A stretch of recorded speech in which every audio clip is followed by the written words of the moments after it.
All right, and today I'll be speaking on, or we'll be discussing how to manage research consortia. As Susie said, I'm Nadia Teigo.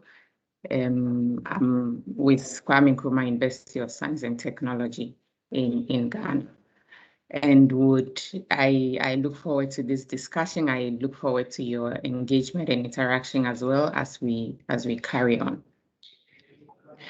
So the outline will be similar to the previous seminars for those of us who have participated in the previous seminars. But for this session, our objectives would be to seek to know what processes are involved in consortium management, how to identify and assess tensions that emerge when we are going through management processes, and then how to determine what management strategies are appropriate for a specific context or programs or consortia. And generally putting all of that together and the learning, how to approach managing consortia that we are involved in and the things that are necessary to consider. Can everybody hear me okay? Yeah, it sounds great, Nadia, thanks. Okay, all right, yeah, just to get the feedback. So would have, I would speak about some of these things in a presentation for about 45 minutes, and then we can have a second session, a 30-minute discussion, question and answer, looking at scenarios to kind of bring some of the things that we've talked about to life. And then I can share some useful resources and that hopefully would be useful for you. So this workshop is based on a number of sources. So the primary source is a study we conducted very recently with the Deltas Africa Consortia. So there were 10 consortia involved, the Africa-led consortia, but made up of partners both from Africa and other parts of the world. And the focus was on health research capacity strengthening. Out of the 10, we conducted case studies on 3 of them. So the learning is based on some of the lessons and findings from these studies. And another source that this workshop is based on is a literature review that we conducted on managing capacity strengthening consortia as well, and then you can see the reference there, and also the broader literature. A lot more of it is the gray literature. There wasn't much in terms of published literature, but there's quite a bit on partnerships, collaborations, consortia, just a little bit in terms of guidance documents, some tools, sharing of some principles. So I'm drawing on all of these for this workshop. And I'll also like to draw on your experiences as well. I was looking at the list and the level of familiarity with and experience with consortium management, and it's a wide range. So I'd also like to draw on your experiences, especially during the interactive parts in the second part of the session. So please, as we go through the session or this seminar, note some of these in the chat box as it comes to mind. If we are talking about some tensions, for instance, or challenges comes to mind as we discuss on the principles or questions that were raised or you faced as you participated in consortia, just note these and then we can go through them during the discussion. So a consortium is basically a group of 2 or more individuals or organizations. A lot more times it's organizations working together to achieve a common goal. And very importantly, and this second part I took from a definition of collaborations, there should be shared responsibility, shared authority, and accountability as well among the consortium members. And consortia have been used a lot in many of our research activities, many of our programs, capacity strengthening programs as well, because the nature of the problems that face us or the challenges that we face, and even more specifically in the area of health, makes it important or useful or valuable to use consortia in trying to address these challenges, because these challenges are complex, they are multidisciplinary, they are global, interlinked, and in a bid to address them or to properly address them, it requires synergy, pooling the expertise available across different disciplines, countries, regions, and the resources, and consolidating the efforts as well. But in addition to that, we are able to learn from each other, because members of consortia work together, learn from each other, and build collective capacities.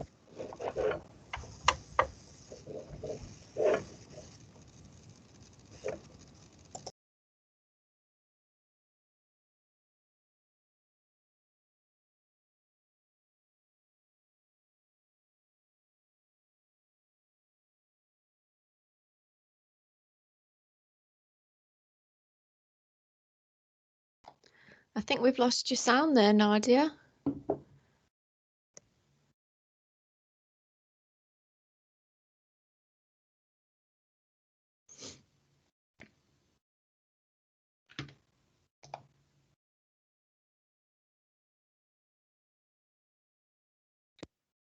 Can you hear me now? Yes, that's great, thanks. Oh, okay. I think I was muted for a minute. I'm not sure why. All right. Yeah, I think we're so back. We're back? Yes, that's fine to start from there, thanks. Okay, great. Right. So what I was saying was why we think it's important to pay attention to the managerial aspects of consortia, research consortia.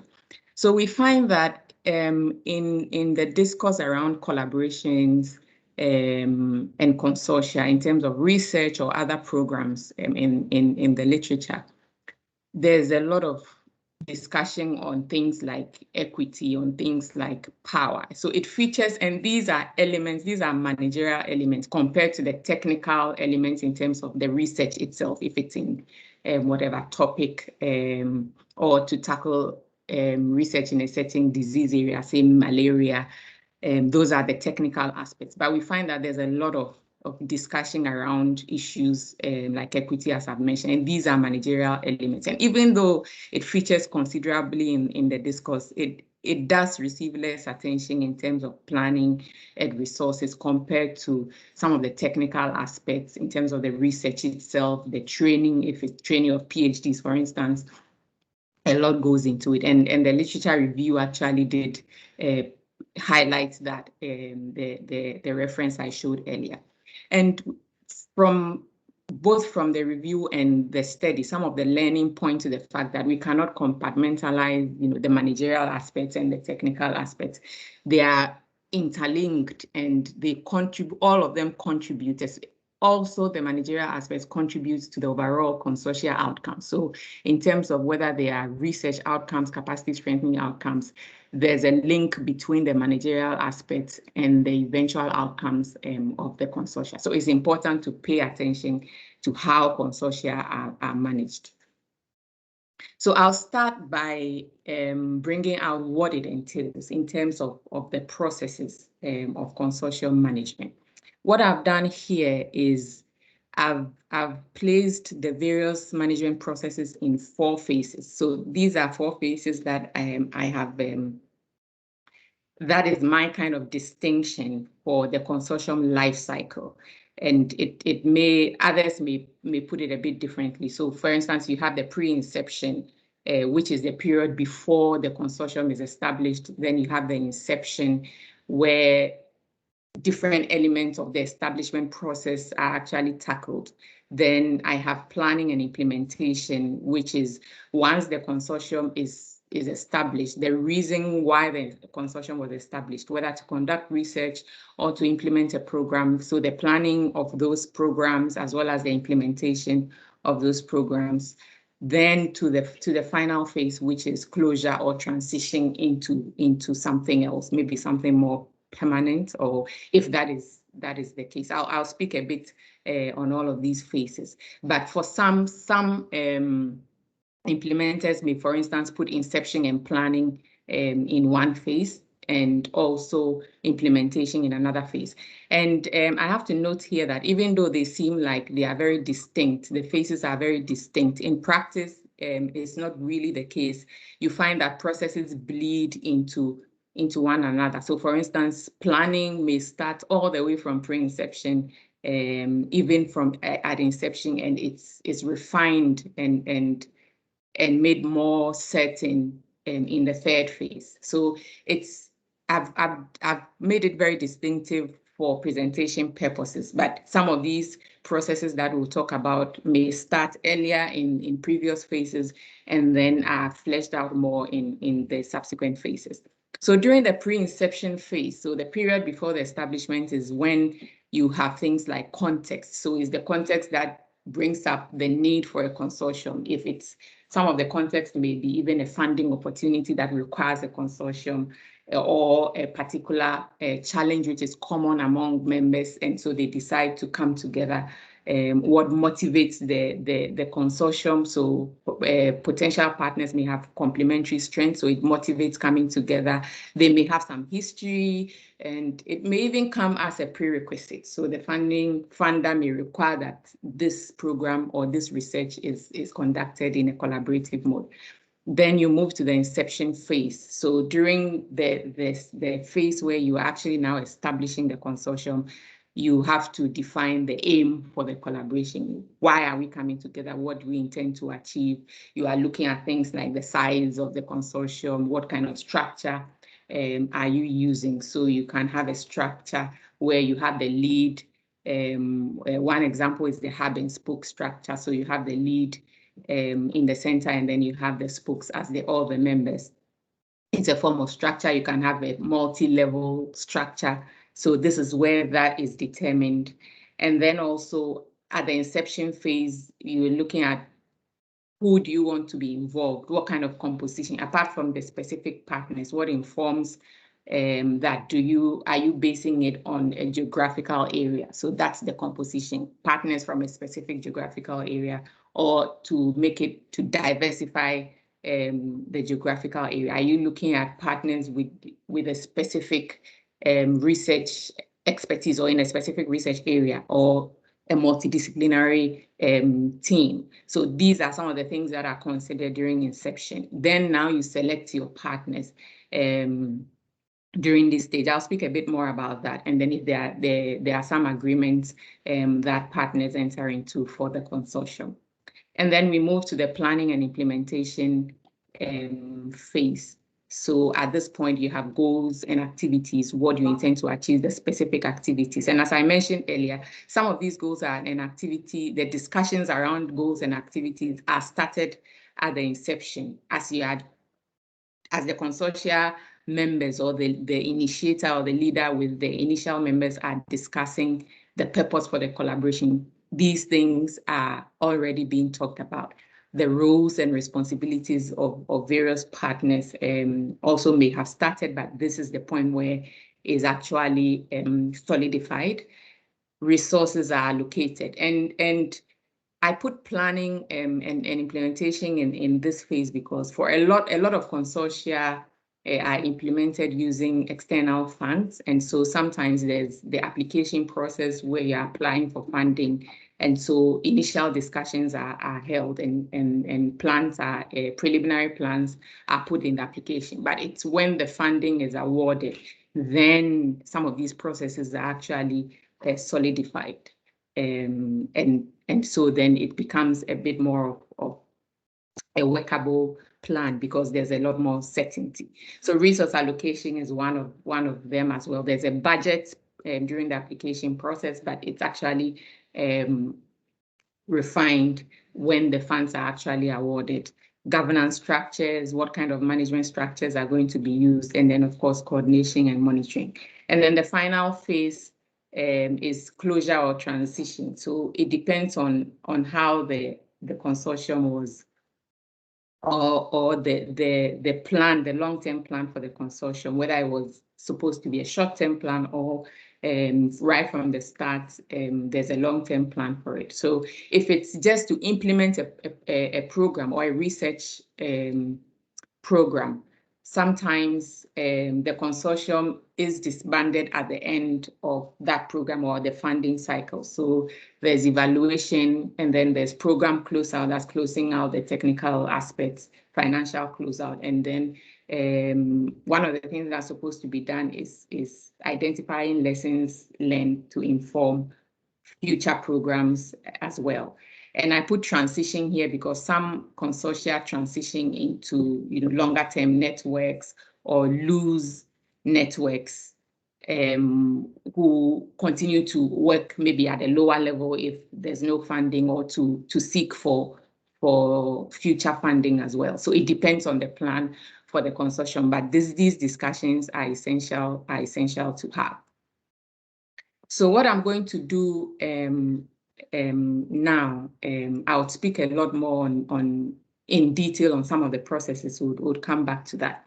But one of the learnings that I realized from the study is the fact that these processes that are here, we've just talked about, are quite common among the consortia. So my study involved 10 consortia, quite common. But in addition to that, from the literature review, also had very similar processes, as in all of them recruited partners, had resource allocation, dealt with deciding goals and activities. So these are common among the consortia that I have engaged with through these processes. So the structures are similar, the processes are similar. The differences lay in the strategies that are adopted in executing each management process. So for instance, you have research allocation, for instance. All consortia would at the beginning have a budget on how to allocate the resources, and then when the funds are available, they allocate these resources among the various partners. But what criteria is used, or what kind of system is used to allocate these resources? Oh, sorry. What criteria is used to allocate these resources in terms of selecting partners? What goes into the kind of partners that are selected? So that's one of the key learnings that I'm basing this workshop on, that the key issues that face those who manage consortia are how to deal with making decisions in these processes or during these processes. And that is where you find differences among consortia in the finer details of the management processes. So I'll speak a little bit about some of the realities of decision making, and you realize that sometimes there are challenges that are faced, there are tensions that consortium managers or leaders face as well when they are making these processes, determining what strategy to use, what route to tow, how to assess or balance the various options that are faced. So it became clear that decision-making is quite complex because there are tensions, and each of the options that leaders face are quite compelling. So it's not very easy to decide one over the other. And what I'll do is that I'll start with just introducing some of the tensions as well. And I think it will be useful because we've had a lot of discussion on some of the principles of consortia, the processes that are involved, what should be considered. But in terms of what the realities on the ground and what managers and leaders face and what to do when they face, even to identify that this is a tension, to properly assess them and to make the decision that is appropriate for the specific consortium is the more critical issue. And I felt that it would be more useful to delve a lot more into that for this seminar, and to discuss some of these tensions, the ones that are present, as well as examples that you may give for discussion, so that it helps in practice as well. So I'll introduce some of the tensions that I have identified in my studies, and then I would go on to give examples about how they actually operationalize or how they present in some of the processes that we've talked about.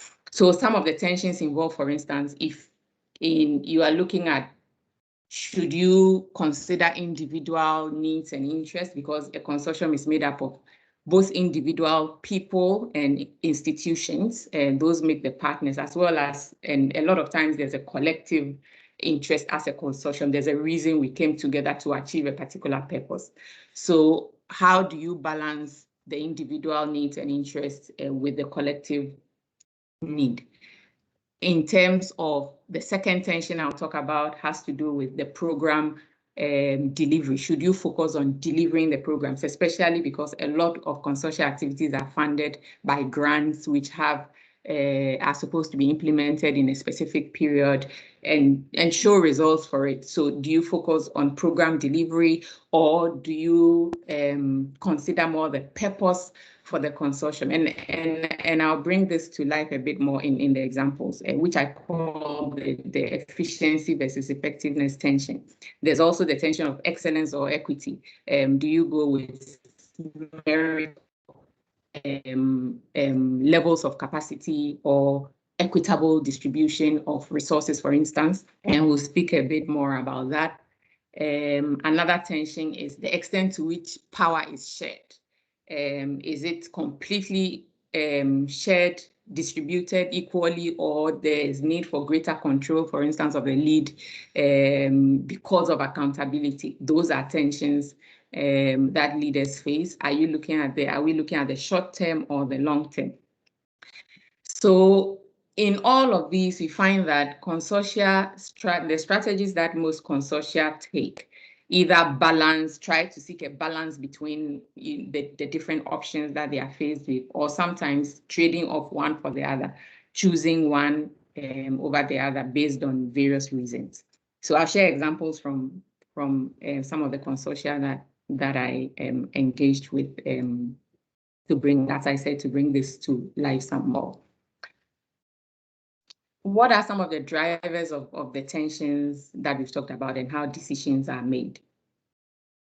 The motivation for establishing the consortium. If the motivation is, for instance, we need, is a research consortium, but we need publications because of the interest of partners, it would guide some of the decisions that are made. If, for instance, funder expectations is a big one. It's a big driver of both the tensions as well as decision making. And funder expectations come in different forms. It comes in recommendations that they would give, sometimes during application reviews, some of the changes that they require to be made, how they are going to measure the consortium's performance. In terms of, for instance, evaluation indicators will drive what kind of decisions are made when some of these tensions are faced by leaders, and how the various partners interpret the consortium goals, or what is deemed high level of performance. So how do we, if it's a research consortium, how do we interpret the results? How do we interpret our purpose? If it's a research capacity strengthening consortium, how do we interpret achieving research capacity? Is it in the form of publications? Is that how we interpret it? Or is it in the form of strengthening management capacity of an institution or a partner which had a lower level of grants management capacity? So those are some of the drivers of tensions and decision making. Sometimes there are varied perceptions, or even among partners within the same consortium, what our research goals mean, what our research capacity goals mean. Is it just quantifiable outputs? Is that what it means to perform? Or do other form of outputs matter? So these are some of the drivers of the tensions. And if they are different, and of course, in all the consortia, I realize that there are differing perceptions and interpretations of all of these. I spoke about evaluation indicators, also the value systems of partners, of both the individual and institution partners. What do they value more? Is it, say, publication in a high impact journal, or the outputs of the research being used at the local level? And so dissemination or dissemination approaches emphasize those more. So it depends on all of these, and those are the ones that actually drive, first of all, why the attention and also the kind of decisions that are made. So from here, I'm going to choose a few of the processes. If you remember the phases slide that I showed, there were a lot of processes under each phase, but I'm going to select a few of them. And the selection is based on those that presented or demonstrated that leaders faced a lot of tension when they were making decisions regarding those processes, talk about the tensions that were faced, and give examples of some of the strategies that consortia use. And I have to say that all the consortia that I engaged with had the focus of research capacity strengthening. That was the primary goal. But this also goes for research consortia if the primary goal of the consortium is just to conduct research.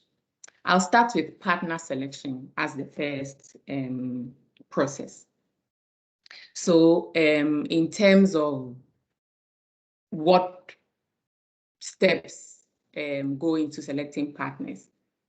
Normally, consortia will have partner selection criteria, and I have a list of these criteria here. I'm sure some of you or all of you may be familiar with those.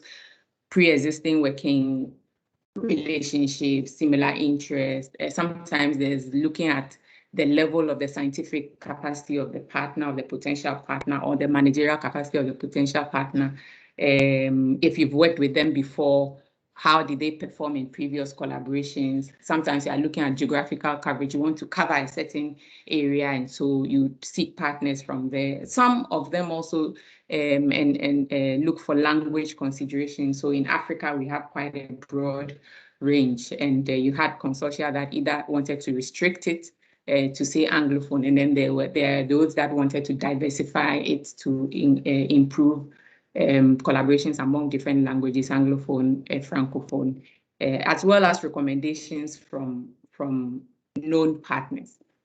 So the tensions that partners face when they are selecting that leaders face when they are selecting partners, for instance, is, okay, do we focus on the ability to perform for a potential partner or the partner with a greater need? So for instance, if it's a research consortium, there are potential partners that would have greater need for the research outputs, or even for the capacity that is developed as part of the consortium implementation processes. Which one do we use? Because, for instance, that would determine whether you choose a stronger, and I'm using the word stronger and weaker advisedly here for want of better words, but stronger partner, or you choose a weaker partner. So those are some of the considerations. Do you look at their scientific capacity or ability to manage if it's a grant as well? And then sometimes there are funder preferences, but then there are also consortium preferences. So an example is, there's one consortium who wanted to diversify the language, for instance. So, they wanted to include both Anglophone, and this is one of the Africa-led Deltas consortia, both Anglophone, Francophone, and Lusophone, the Portuguese-speaking partners, because the research in their area of interest was very minimal in some of those areas because there were less collaborations with Anglophones.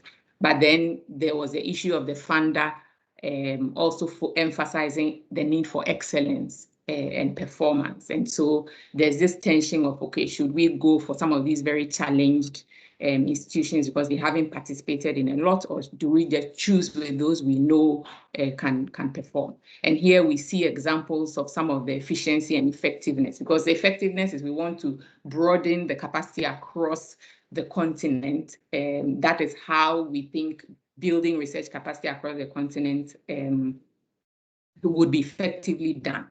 But then there's also weighing that against how efficient is it going to be to manage this process and deliver results at the end of the grant period. We are looking at excellence or equity. Do we want to be equitable in selecting partners so that it's not just those who can perform, but everyone who is on the continent, for instance, or every region or every language gets a chance to take advantage or benefit from some of these programs. So that is how, for instance, attention like excellence or equity is demonstrated or presented. And some of these also pertain to short-term versus long-term tension. So if you want to show results at the end of 5 years, it's more of a short-term. But if, for instance, you are looking at capacity strengthened for the future, that's a longer-term kind of perception. So these are some of the tensions that are faced in selecting partners. And some consortia would go for performance-driven to deliver results, and that's a deliberate decision that they took. There was an example of that. It's like we need to show a certain level of results, and so we'll start working with we'll work with stronger partners. Some also went for a mix of partners. Okay, we'll take some stronger partners and some that need the capacities that this program can help develop in those areas as well. But those are decisions that they took, and all with the knowledge that there are challenges involved in working with different levels of partners. But our purpose is to strengthen capacity, so we would deal with them as we go along. So that's an example of tension.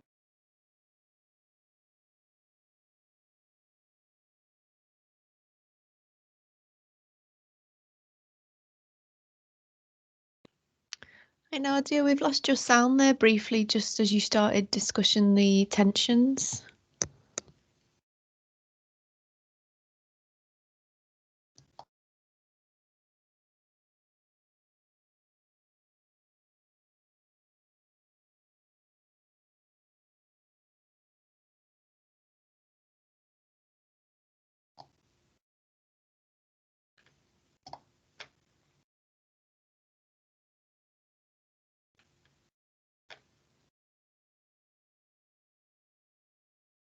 I'm not sure if you can hear us, Nadia, but we've lost your audio there briefly. Oh, I can. Oh, you're back. You're back. I am? Yeah, you're back. Okay. Thanks. Okay, let me get back. I was in mute. I think it's just internet. Sorry, yeah, I guess it may be the internet. Sorry. It's fine. Thanks. Yeah, so in terms of, you can hear me now. Okay. Yes. So in terms of determining program goals and activities, some approaches are determined from the partners. There's a top-down where the initiators and some of the leaders determine what goals and activities, and then is discussed with partners, or partners decide what they would like to do, and then it's all consolidated and discussed upwards. And of course, it's influenced by the strategic areas of the funding program, partners' priorities, as well as some common needs. And in terms of tensions, for instance, some of the tensions that are faced by leaders involve the focus of the program based on whether output delivery or consortium goals. So for instance, I'll use the research capacity strengthening example again. And I have to say, a lot of research consortia also have capacity strengthening components or goals as well. So it does apply. So for instance, in terms of delivery, so some consortia decided to focus a lot more on training individuals like PhDs and postdocs, because it will be easier at the end to deliver the results and show, for instance, number of graduates or even publications, compared to things like institutional management, research management systems, where it's more difficult to show. So that's one of the efficiency versus effectiveness tensions that are faced. Do I focus on the individuals or get involved with the institution? Do I focus on just conducting research, or do I want to involve capacity strengthening components as well, which sometimes are a bit more difficult to measure and show results? Do we focus on goals that are collective amongst us? So for instance, if all of us need PhDs or postdocs, we focus on that compared to looking at what each partner needs and tailoring different activities for different partners. Do we want to have that, or we just want to have common activities where everyone is participating in just that one as well? So those are some of the tensions as you determine what aspects of the program to focus on in terms of research. Do we want to focus on the researcher, or even the scope of the research based on our collective need, what would be valuable for all of us? Or do some partners determine more what the scope is going to be? And some of the strategies I already started talking about them. One of them decided we focus on training researchers, PhDs. It will be easy to, show results, number of graduates, or sometimes we'll combine both individual and institutional level capacity strengthening. We would also combine technical research as well as managerial aspects, as in improving grants management at partner level. Some of the goals or activities would be short-term, others would be long-term. So sometimes it's a combination as well. But the essence is that it should be informed, and then we should be aware of the implications, the consequences as well. So in terms of the next one is governance, where you have how consortia are governed. We have different levels of governance, and these are one of the structures that was very common across all consortia and in the literature as well. 4 different levels. Some use the top 3, others have all 4. I wouldn't go through all the details of examples of names, but you have the advisory level where you have some advisory boards. Then there's a steering committee, which is normally made up of a representative of each partner institution, which becomes the executive committee. Then there's also the executive team, that's more the implementing team. So they manage the day-to-day management of the consortia. And normally it's led by the lead institution, and the team is hosted at the lead institution. There's a secretariat sometimes, so there are people like program managers, communication managers and the rest making up this team. And then sometimes there are technical teams, so they coordinate specific components. Some would deal with maybe just the discipline as well. Some will be operational, so there may be a monitoring and evaluation team, there may be a training team, or for instance, you can have, if it's research, different arms or different research areas as well. So these are some of these are the levels that most consortia have in terms of governance and management. And then when it comes to instituting these management, I talked about the approaches already on the left. It's influenced by the need for involving or adhering to collaborative principles, transparency, inclusivity. So for instance, the steering committee, every partner, for most of them, every partner is represented on a steering committee to make decisions for the consortium as well. Sometimes it's a funder requirement. One example is an external advisory board was a funder requirement for the Delta's consortia, for instance. And some of the tensions that leaders face when they are putting together some of these governance structures. So an example is, do we include everyone if it's a big-sized consortium? So there was an example of that. One of the consortia said, we have about almost 30 partners, and even though we want to include everybody, so this is the inclusivity or efficient decision making, we feel like having a big board would not be efficient in terms of decision making. So that's a tension they had to deal with. Now aligning that the power sharing, because having everybody at the table is a power sharing strategy.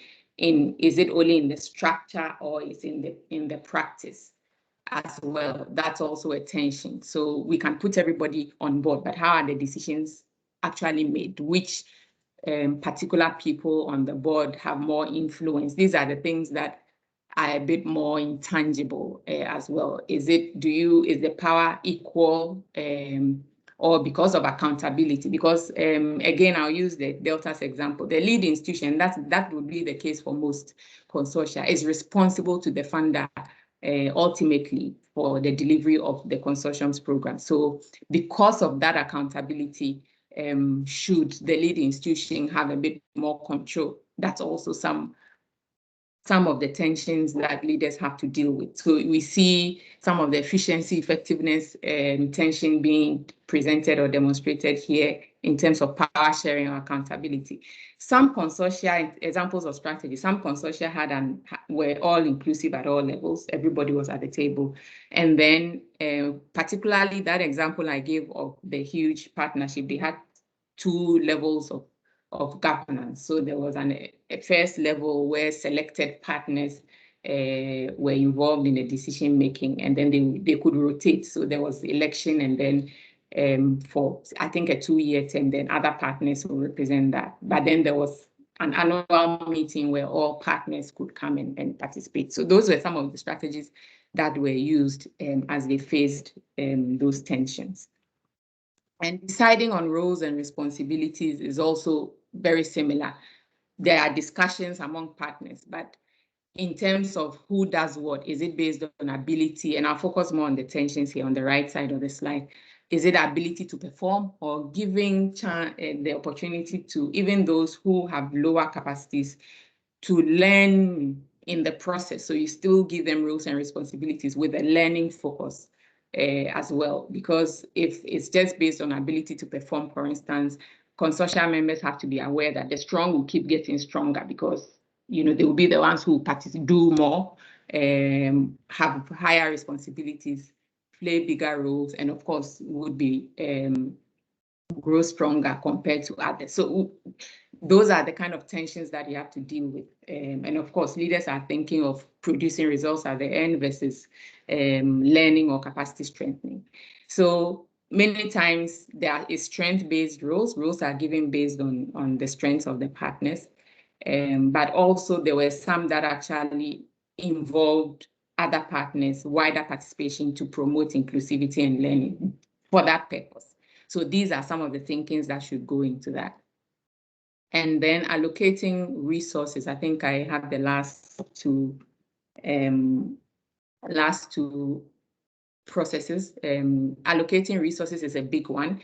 It's either based on capacity. So the one that can, if it's training, let me use training as an example. So the partner that can train more researchers, for instance, of course, would have more resources because they will train a bigger number of researchers. Or is it equal distribution?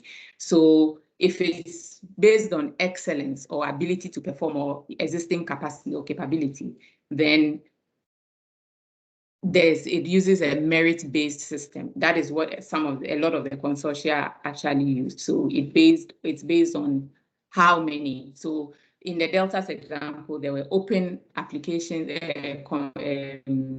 open advertisements for grants, and then whoever made the cards received fellowships, either at the PhD level or postdoctoral level as well. So that's based on excellence. And then there's also equity. Some had equal distribution, so they used the quota-based. So each partner, there were few though, but each partner had a certain number. And of course, they still used a competitive process to select those, but at least there was equal number of opportunities given to all the partners. And the tension is where the bid to produce results in the short term, because of course, if you choose the best, that you definitely have the results at the end. If it's a 5-year period, you have your graduates finished at the end of the period, or then allow for, a learning curve, even for those who have issues with training, for instance, even if it's PhD, because then there will be learning in the process for capacity. And I think this is the last year. The last process has to do with managing partners. So this is quite a big one, in the sense that it shows how distributed the leadership is across the consortium. And again, I'll focus on the tensions and the examples of strategies. So the two common strategies that were used were either the centralized partner management system, where the leader led everything. Even the finances were all based at the lead institution, and expenditure was done from the lead institution as well, just to cover specific activities at each partners, or a decentralized partner management system where sub-awards were given to partners. So partners had local level management committees and made decisions, managed their own resources that were allocated to them and reported to the lead. So it's making a decision on which these two strategies to use was based on how efficient you want the management, because not all partners have the capacity to deliver or even manage the grants at the level that maybe the lead may want. It has in the implications for ownership. as well, because then if you give them partners the opportunity to manage their own funds, they feel there's a higher sense of ownership, there's more learning, there's more engagement. So these are, efficient management or ownership and learning are things we need to balance or assess. There's also shared power or greater control, once again, because if everything is led, if it's a centralized system, there's greater control at the center. In terms of program outputs or outcomes, an output, for instance, is an evaluation report or delivered results, a financial report at the end of the 5 years. You are able to take it as an output. But in terms of the outcome of giving the partner the chance to manage their own finances is more of a longer term outcome. So these are some of the things to weigh. And we had consortia, some using centralized systems, some using decentralized system, opting for each of these options. So putting all of that together, and as I said, as I'm speaking about all of these, kindly note any tensions you may have faced, dilemmas you may have faced, questions you may have faced in your various experiences in different consortia. But just to tie all of this together and end is thinking about how to approach consortium management. So I put these in 3 levels. First of all, it's important to determine the purpose and values, the purpose of why the consortium has come together and what the consortium wants to achieve, and the values that would underpin the consortium's operations. Then it would feed into the strategies that the consortium would take, and then it would feed into the outcomes. And I'll take this one after the other. So in terms of purpose and values, in terms of purpose and values, it's important to clarify what the consortium goals are and to rank them. Which one is a primary goal? Which one is secondary? Is it research outputs? Is it local use? Is it publications? Is it capacity strengthening? Is it the longer term impact? Is that the primary goal compared to the secondary goal? It's important to establish these things at the end and agree on the collaborative principles that will guide the operations. In terms of, we really want to be equitable. We need total transparency at all levels. So at the beginning or at the start, it's important to have these discussions because they would actually guide all the decisions of the consortium. And it's important to consistently consider those. So these are examples of principles of collaboration, for instance, common goals, transparency, equity, sharing resources. If you remember the definition, sharing resources, benefits and credit, inclusivity, and legitimacy, that every partner will feel like a legitimate part of the consortium as well, sharing power and responsibility and the like as well. And the second part, which is the strategies, is important to now when we face challenges or because challenges are indications of tensions, to interrogate those tensions more and identify the options that and their consequences. So if we take a particular decision, what the consequence is, and to vet each strategy using the consortium goals and the principles. So in deciding for an option, so for instance, if you are choosing a decentralized system, how does that contribute to achieving, for instance, if it's a capacity strengthening, if capacity strengthening is the primary goal, how does that contribute to capacity strengthening? Does it enable it or does it hinder it? If you choose a centralized system, does it hinder it? If it's just research outputs, it's important to vet the strategy decisions that are made using the goals that are established at the first level and the principles.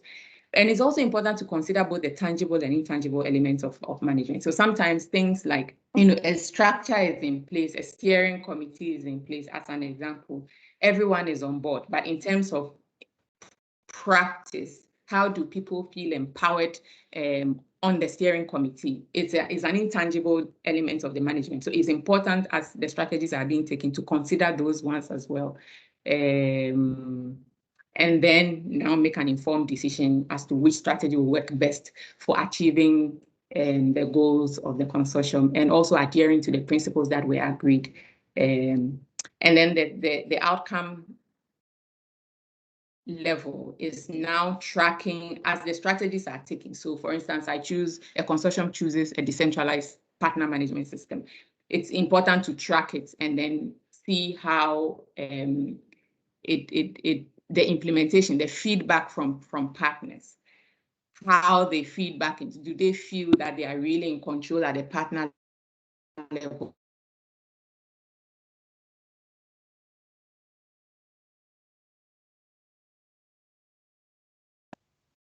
Hi Nadia, we've lost your sound again, I'm afraid.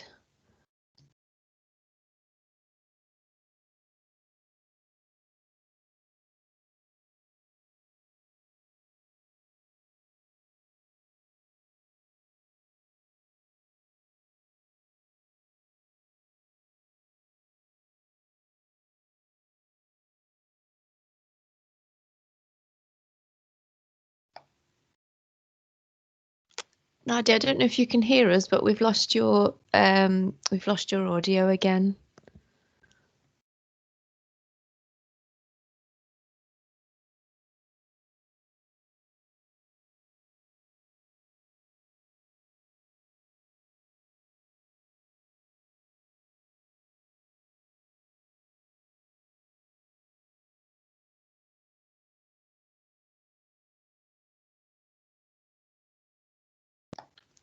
I think Nadia's internet's dropped out, so we'll just give her a few minutes to get back online if that's okay. But if anyone's got any questions for Nadia, you could put them in the chat box. If she's not able to join us again today, we can pass those on to her, but hopefully she'll join us very shortly.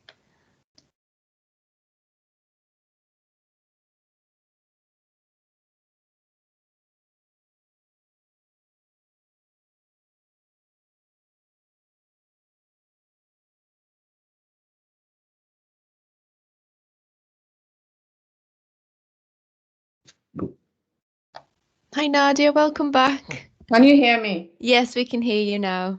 Okay, all right. I guess it was internet. I had to go up and come back in. Okay, all right. Sorry about that. Let me share. All right. So this is where you lost me at the outcome level, right? It was the outcomes, yeah. Right. Okay. So what I was saying, that is important to track as you take a strategy, a decision, a strategy, to track and receive the feedback of the strategy so that it can inform decisions in the same consortium or even in future consortia. So for instance, if you have a centralized system or a decentralized system, just to track how it's actually implemented, how do partners feel, do they feel empowered, how is the outcome, is it strengthening their capacity, or are there other hindrances to that, so that it can be fed back into decision making. But more importantly, it's important to value all the outcomes from each strategy, because for instance, if a decentralized system, there are weaker institutions, but leaders still give them the opportunity to manage some amounts of funds as and they are giving fund allocations, and there may be challenges in managing or reporting because of maybe institutional management gaps. But it's important not to just focus on the fact that a number of people have been trained or a report has been delivered, but to also report the management-related outcomes and implications as valuable outcomes for the consortium's operations, both for the consortia themselves as well as to funders, so that the factors that inform choosing a certain decision would be seen through these outcomes, so that you don't have consortia always choosing efficient means of managing to the detriment of other maybe longer term benefits. So that's what at this outcome level is done. So now, just to end the presentation part, tying all of this in together, the key points to note is that there's no one-size-fits-all formula for managing consortia.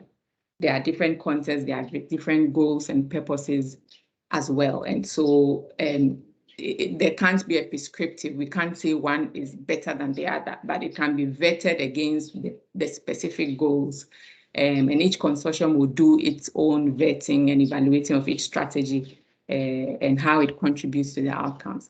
Then, so it's important to actually explicate or draw out and establish consensus among all partners, and also importantly with funders as well, who drive a lot of the practices on the purpose and principles or values.